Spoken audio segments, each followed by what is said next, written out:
Gina, this is Frank. Mosca.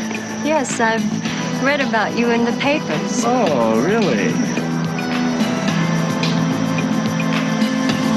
What the hell is he doing there? Frank, this is Gina. Troiano. Gina Troiano. Troiano. Is that the Troiano family of Tuscany or Palermo? Try South Philly. South Philly, oh. I have an uncle who has a cheesesteak shop in South Philly on Broad and Pine. Oh, yeah, I know that place. Yeah. On a date, it was hold the onions. Otherwise, smother it. Gina's an interior designer, Frank. Very hot, very... I can see that. You know, I just bought a house. Maybe sometime you could come by and show me your interior design. That would be fun. I made a little rhyme. Would you like that? We'll see. Okay, good. It's a pleasure to meet you. Likewise. Freeze! Miami Vice! In the city with neon glows, where the palm trees sway and the rhythm flows, there's a podcast that's breaking all the codes. It's the Vice of Miami. Here's the story it unloads. Here's the story it unloads. Welcome to the Vice of Miami podcast. I'm your host, Tim, alongside my co-host, Mark. We're thrilled to take you on a journey through the iconic 80s series Miami Vice. Each episode, we delve into the gripping world of detectives Sonny Crockett and Rico Tubbs and the Vice team, reviewing every episode and uncovering the dark storylines, unforgettable guest stars, and the electrifying music that turned Miami Vice into a cult classic. From trivia and fun facts to the occasional goof, we're here to provide a fresh and engaging perspective, whether you're a longtime fan or new to the series. So sit back, relax, grab your favorite beverage, and join us on show number 92 as we explore Season 4, Episode 19, Blood and Roses. And Tim, this episode's written by Dick Wolf. The teleplay is by Robert Palm. It's directed by George Mendeluk.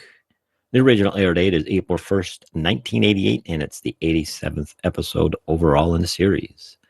And our plot summary here is that Frank Mosca is back. And this time, he's got eyes on Gina.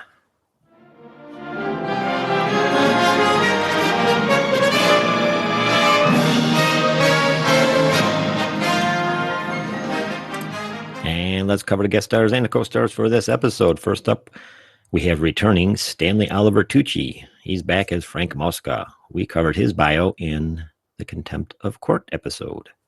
Next up, we have Michael Anthony Claudio Wincott, who appears as Willie Cook, owner of a spaghetti factory used as a front for Frank Mosca's money laundering. Wincott, born January 21st, 1958 in Toronto, Ontario. He has a lengthy filmography, which includes Wild Horse Hank, which was his first movie appearance, and An American Christmas Carol, which was his first TV appearance. Others are Crime Story, TV series, talk radio, movie, The Doors, Dead Man, and Veni Vidi Vici, a TV series. Most recent TV appearance was in that show. Nope was his most recent movie appearance. And we've got another returning actress, Megan Foster. She returns as U.S. Attorney Alice Carson. We cover her bio again in the Contempt of Court episode as well. Next, we have Paul Herman, who appears as Jimmy Roth, a rival mob boss to Mosca. Paul was born March 29, 1946, and is an American actor. He has an extensive catalog of TV shows and movies. Here are a few. Dear Mr. Wonderful is his first movie appearance, and Brass was his first TV appearance. Others include Cotton Club, Color of Money, Big, Sopranos, and Street Justice was his final acting role. Paul died on his 76th birthday in New York City from natural causes. And next up, we've got none other than Frank P. Stallone Jr. Adoy, oy, oy. as Billy. Mosca's right-hand man. He was born July 30th, 1950, and he's an American actor, singer, and songwriter. He is a good songwriter, though. Stallone began singing and songwriting in the 1980s, releasing 9 solo albums, but his best-known song was Far From Over from the 1983 movie Staying Alive. Stallone began his acting career appearing in his older brother Sylvester's Rocky films and appearing in the first 3 and final Rocky Balboa. Take you back. Do, take you back. Anyway, we have co-stars here too, Antoni Corone and Mark McCracken as Feds, Duke Vincent and Christian Ashley Garner as Goons, Greg Giordano as Tony, and Gabrielle Traversare as Vincent. You always got to have a Tony and Vinny in an episode. Oh, of course.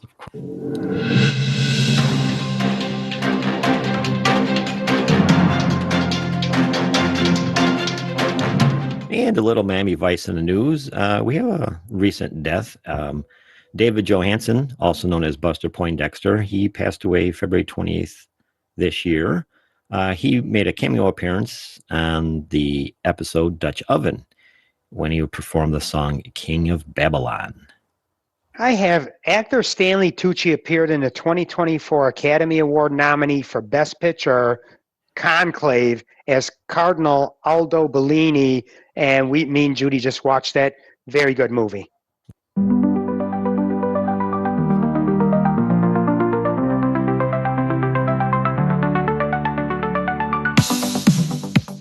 All right, let's start out the discussion for Blood and Roses.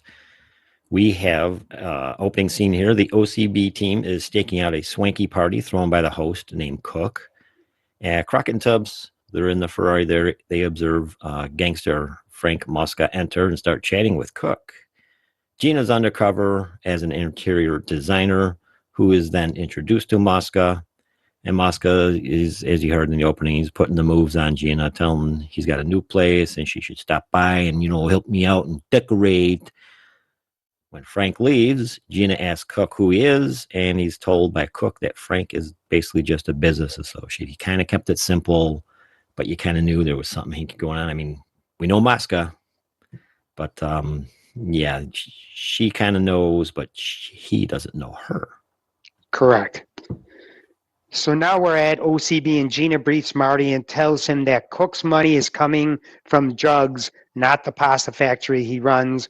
Marty needs proof of that before he could get any warrants or anything to go serve him on Cook.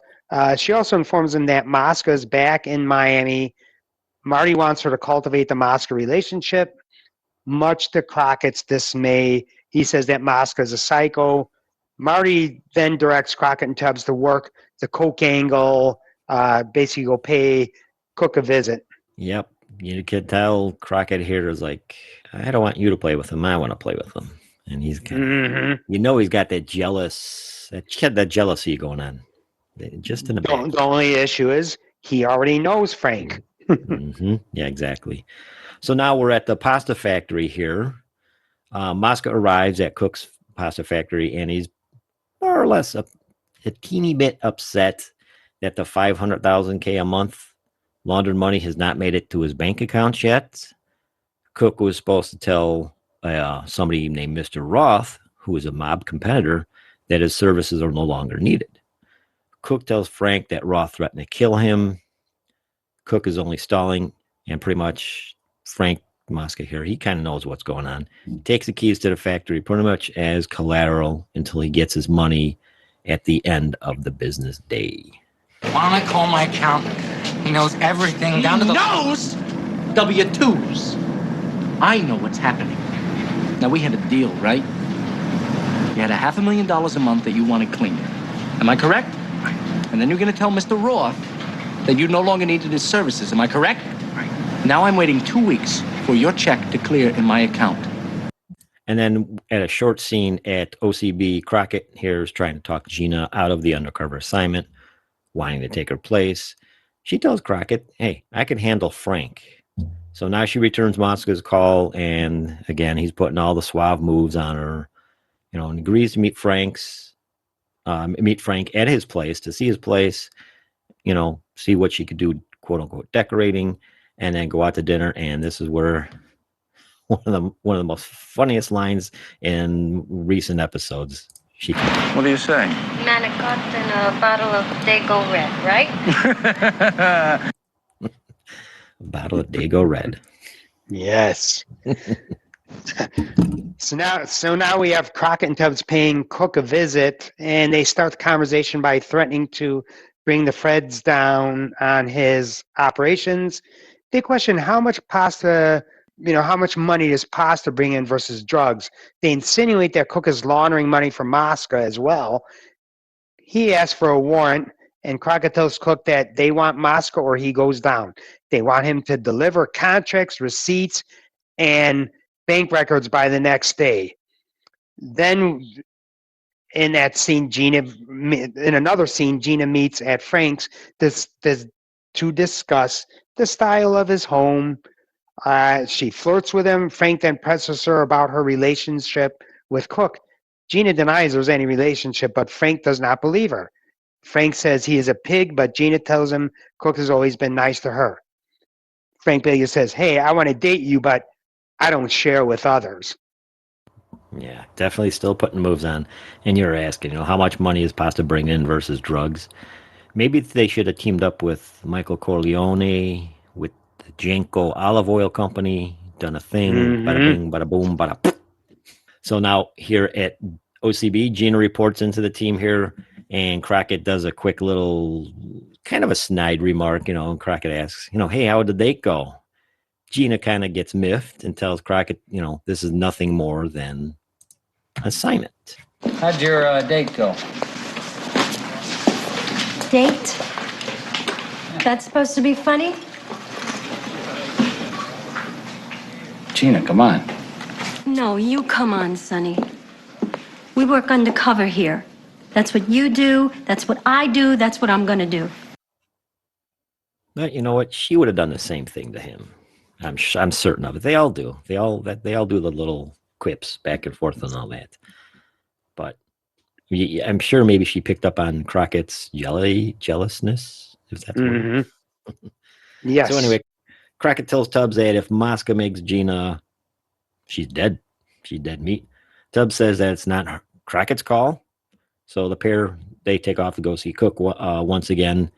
They arrive at his home and instinctively know something's amiss, something's wrong, something ain't right here. So they come in, guns drawn, kind of doing their police search room to room, and Tubbs finds Cook dead. He was floating in the pool. I think he had a plate of pasta on his stomach there. And Crockett jokes, he's definitely not al dente. There's another good quote. So now the feds meet with Marty, including the assistant U.S. attorney that prosecuted Mosca in our contempt of court episode. They tell Marty they got things on tape to include RICO violations. They want to put a partner inside with Gina, and Marty says, no way. Assistant U.S. attorney wants to drop the weight of federal charges on Frank, with the state and local charges just as icing on the cake. Marty's concerned about what the left hand is doing. The assistant U.S. attorney says feds will stay out of it as long as there is an open exchange of information. Marty asks for a guarantee that the feds will make no movement on Mosca, and the AUSA agrees. We come back to that in a little bit. Do they keep their word? We'll find out. Crocker goes to see Gina as she's preparing to step out with Frank. He apologizes for his earlier remarks, but he is concerned that Gina might do something reckless with Mosca. And I think she said, don't worry about it. Don't worry about me. Right. I'm going to say no, they don't keep their word. I'm just guessing. I don't know. Mm-hmm. So in a quick scene here at Frank's, we find Frank counting his very big wad of cash. When his main man Billy enters, he asks Billy if he checked things out about Gina. Billy says she's nice and is even up for Alumni of the Year award at her college. And he reminds Frank that he no longer has competition for Gina's attention. You could tell Frank's like, oh, yeah, really? You don't have to remind me. So later, Gina and Frank are at dinner with La Cosa Nostra Goombas, Vinny and Tony. Frank orders some Dom instead of a Dago Red. And Vinny tells Frank about Cook's death. And it's like, oh, yeah, it's a shame. We got to be careful. Us people have to be careful, you know? So now after dinner, a drunk Frank puts the moves on a tipsy Gina in their limo as they're heading back to his place. And he tells her he gets a supply of Dom because he popped another bottle from his families in Delaware and Boston. Frank's tongue begins to become a little bit more loose as he starts talking about his biz as a freelance banker. Now we move the pair in Frank's home and he starts putting the moves on Gina. She just spins him out of it. Let's dance. They make out. And then Frank basically forces himself onto or protesting Gina. It was unclear to me whether or not he raped her or she surrendered. Right, exactly. Because we don't know that. I mean, there was no violence involved, but again, unclear.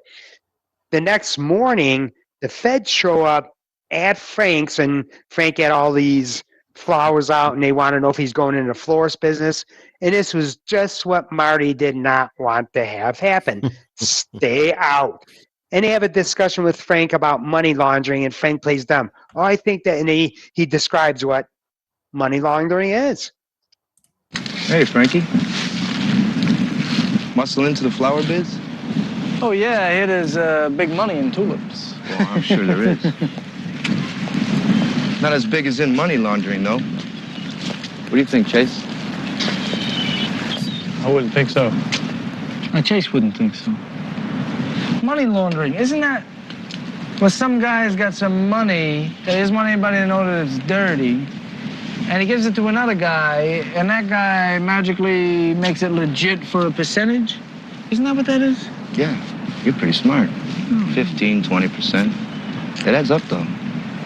Enough so that if a man was angry enough about not getting his slice, he may be willing to say, off Willie Cook. Well, I don't know anything about this stuff, because I'm very bad at math, Of course. I know nothing about nothing. So now we're at OCB. Gina briefs the team about her night out with Mosca. Tubbs asks her why he was so free-flowing with this information, and Gina tells him they were both pretty much half in the bag, and if she did not drink, Frank here would not have talked, so she played the part. She tells the team that odds are he killed Cook. Well, duh. Anybody could think that. And it was basically the beginning of the war with Jimmy Roth. Marty asked Gina if Mosca is laundering money, and then he asked her as well, when did Mosca tell you this? And there was pretty much just silence. Nobody said nothing. But without saying anything, said enough. He tells Gina pretty much to stay on him, pretty much an insinuation of some pillow talk here.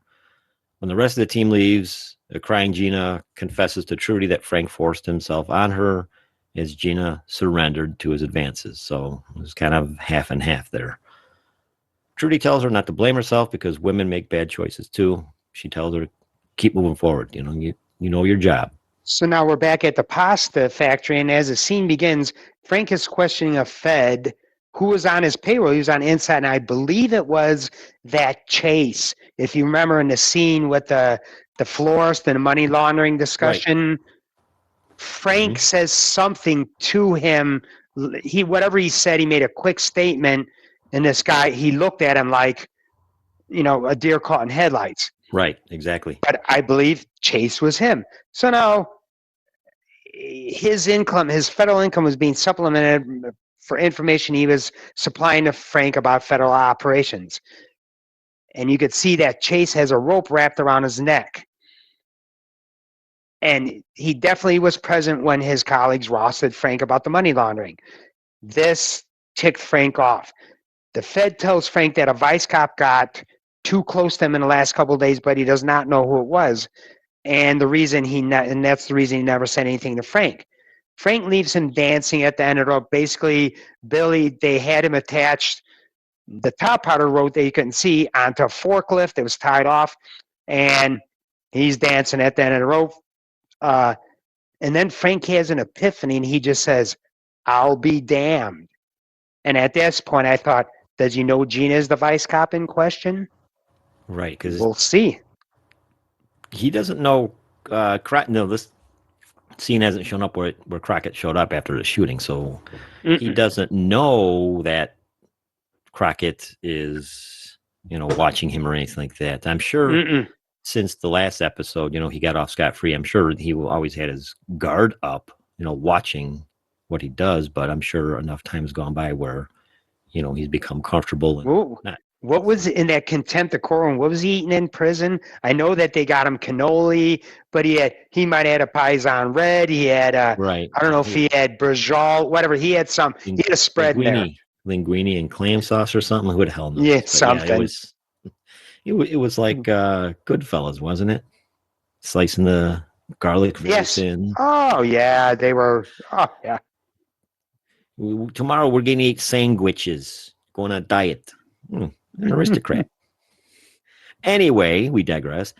Aunt Gina's here. An apologetic Frank calls Gina and asks if she got the flowers that he sent. He said he acted on his impulses because Gina's pure princess made him do it, and he wants to see her again. She tells him, I'm going to think about it. So Gina agrees to dinner, and Frank says he's going to send Billy for her. As Frank hangs up, Billy is pretty much perturbed here that Frank spilled his guts to Gina in the limo. He's kind of stoic, but knowing that obviously Frank trusts Billy, now Billy's like, hey, you're doing the stuff that you don't want nobody else to do. Frank tells him not to worry about it, and he's more concerned here with Roth. What are you looking so unhappy about? This is no good, Frank. Can I be honest? Go ahead. Spit it out. I don't know if you remember last night in the limo, Yeah? you were spilling your guts pretty good about Cook and all this monkey business. Yeah. Don't worry about it. I'll take care. Right now I'm more concerned about Roth. And yet another Frank Stallone song from Rocky III, pushing, getting ready for the fight, pushing every day. Night. So now Gina and Frank go to dinner with yet another Goomba couple where Frank introduces Gina as a designer. Frank then hands out roses to all. As the couples leave the restaurant, a black car rolls up and sprays down the street with bullets in an apparent hit on Frank. Later on, Crockett and Tubbs arrive at the ongoing investigation outside the restaurant. Crockett wants to just see if Gina's okay, but Tubbs is worried he will blow her cover. He assures him he won't. He approaches an ambulance, and Frank and him exchange banter, and he tells Frank he heard that there was a hit on him, and he just showed up to pass out cigars. Frank tells Crockett to roust Roth, who was the one who ordered the hit. Once again, an apologetic Frank takes Gina home.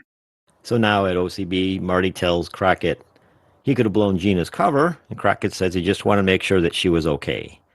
Gina hasn't checked in with the team in 10 hours, and Tubbs figures she probably could not get away from Mosca long enough to make a call.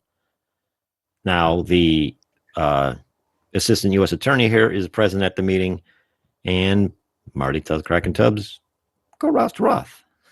So meanwhile, back at Frank's, Frank is talking with Billy about the fake hit he put on himself, and we find out that they know Gina here now is a cop. And Billy tells him he tried to whack her in the process. Okay, wipe it down for Prince, lose it in the river. Nice work. Look good. Even though a couple of those shots came pretty close. Well, while I was at it, I thought I should whack at that chick cop. Frank then goes inside and hears Gina upstairs. She gets on the phone to call into Stan. Frank picks up the line to hear Gina telling Stan that she believes Roth killed Cook. Frank hangs up and calls for Gina to come downstairs. Ooh, it's getting thick now, man. Getting thick. So now back at OCB, Crockett and Tubbs question Roth, who denies he ordered the hit on Mosca or on Cook. He tells them Frank wants him out of the business, and he asked the assistant U.S. attorney what kind of deal he could make to save a cop's life. And Crockett asked him, what cop? Roth tells both Crockett and Tubbs that Frank knows that Gina's a cop, and then they go en route immediately to Mosca's. Meanwhile, at Mosca's, Frank finds Gina on the balcony. He wants to romance her, but she says she feels ill and not to kiss her. Frank suggests, how about if we take a ride? Just like Tessio. Crockett and Tubbs arrive to find no Mosca at home. They find Billy and they press him on the whereabouts of Frank and Gina. Billy says he doesn't know, and Crockett and Tubbs extract the information from Billy under the duress of an open stove flame. And Billy basically says, they're at the pasta factory. This drive, did they pick up cannolis on the way? Yeah. So now Gina and Frank, they arrive here to the pasta factory. Gina asks when he knew that she was an undercover cop. And then he says, not until he had her way with her. You knew about me the whole time? No. Not until after I had you. That's real nice, Frank. You're a real gentleman. Oh, come on, Philly girl. It was pretty good. Anyway. Right? Freeze, Mosca! Move away from her! As you hear Crockett and Tubbs arrive on the scene, they draw down on Frank. Frank grabs Gina and throws her and then takes off. Frank and Crockett exchange gunfire. Frank gets on a conveyor lift, one of those man lifts between levels of the factory there, with Crockett hot on his tail. And Gina takes the stairs nearby. Frank is waiting at the top for Crockett. Frank's still firing off a couple of rounds like Crockett here. Gina sneaks up behind Frank as Frank draws down on Crockett. And then Gina calls out to Frank. He turns, and Gina exacts her revenge on Frank by clipping him.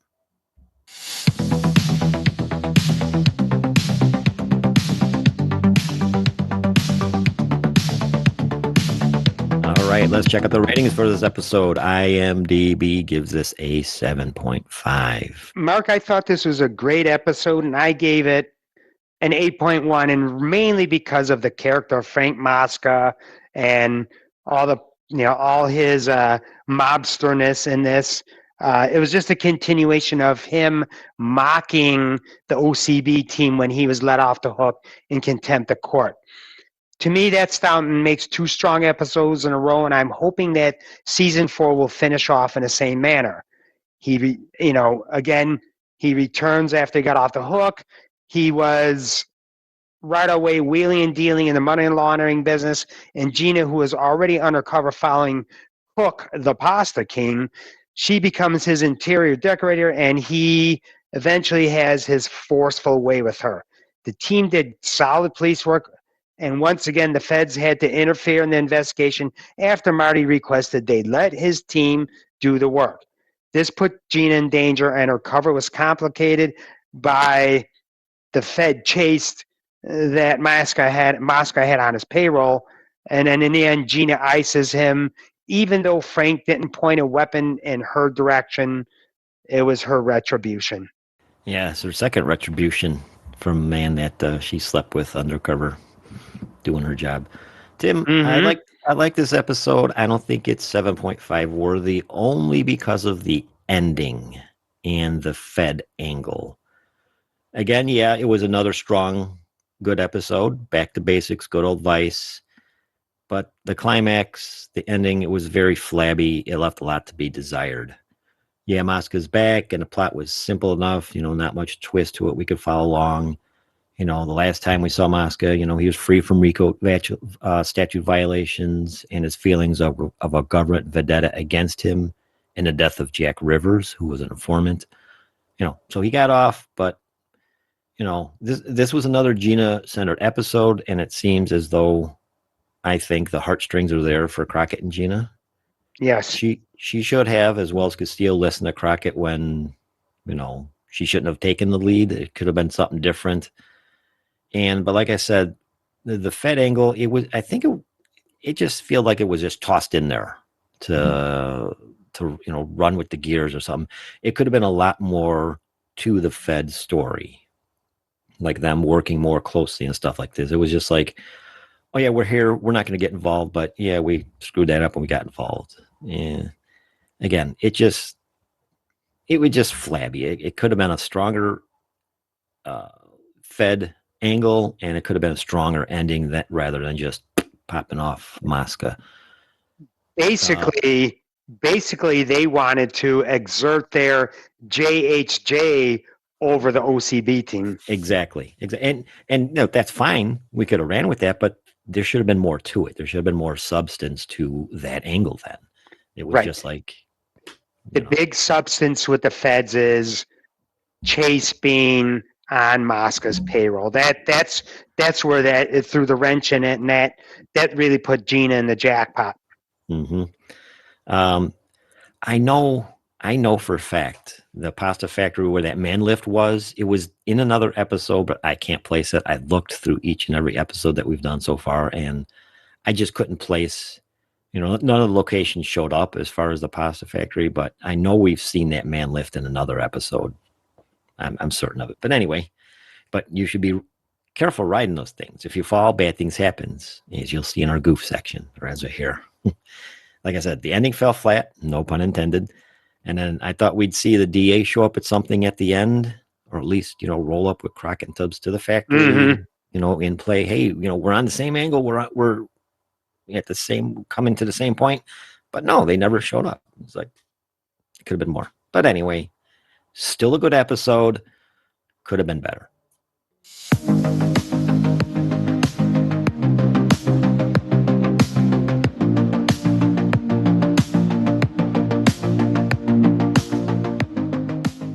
And now we'll just discuss a little bit of the music that was in this episode. First up, we have Sweetest Smile by Black, and that's when Gina and Mosca drunkenly dance. Next is Dangerous Game by Tommy Shaw, where Crockett and Tubbs race to Mosca's house. And finally, we have Winners and Losers by Iggy Pop, and that is the final confrontation in the factory. And we don't have any Jan Hammer music credited in this episode.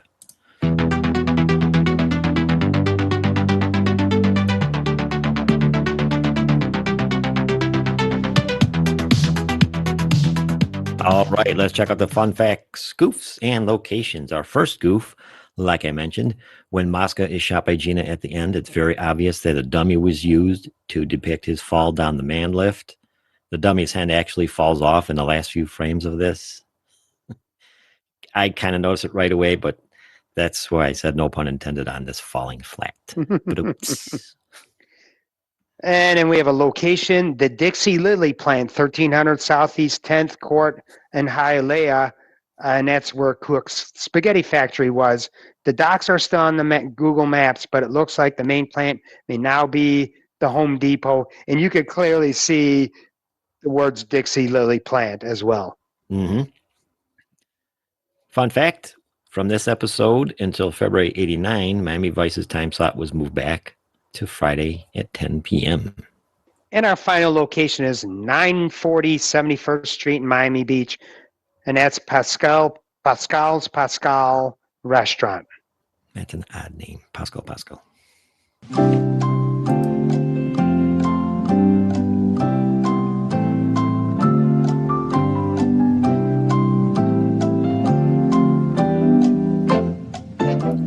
All right, time for the trivia. Last episode, we asked you, in the opening scene, Tubbs had to jump off a boat to avoid being shot. What was the name of that boat? And the name was the Lady Rob.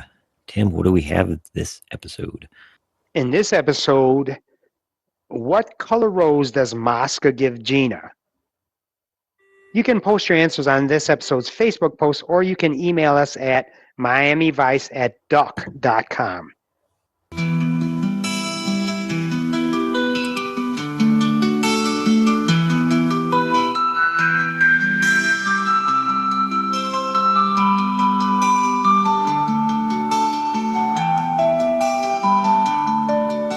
All right, we've arrived at Mindful Music. We like to share a quick clip of a song that we think will send some peaceful and inspiring vibes your way. With the show, as well as our own lives, we may find many issues we have or stressful times that we encounter. With these song choices, we can hopefully quiet the mind and make those issues less of an obstacle for your day. My song choice for this episode is Knee Deep from Zac Brown Band and Jimmy Buffett. What I get out of it, sometimes we gotta dream and wonder and just put our mind somewhere else for balance. Take a listen. Wishing I was knee deep in the water somewhere. Got the blue sky breeze and it don't seem fair. Only worry in the world is the tide gonna reach my chair. Sunrise, there's a fire in the sky. Never been so happy, never felt so high. And I think I might have found me my own kind of paradise.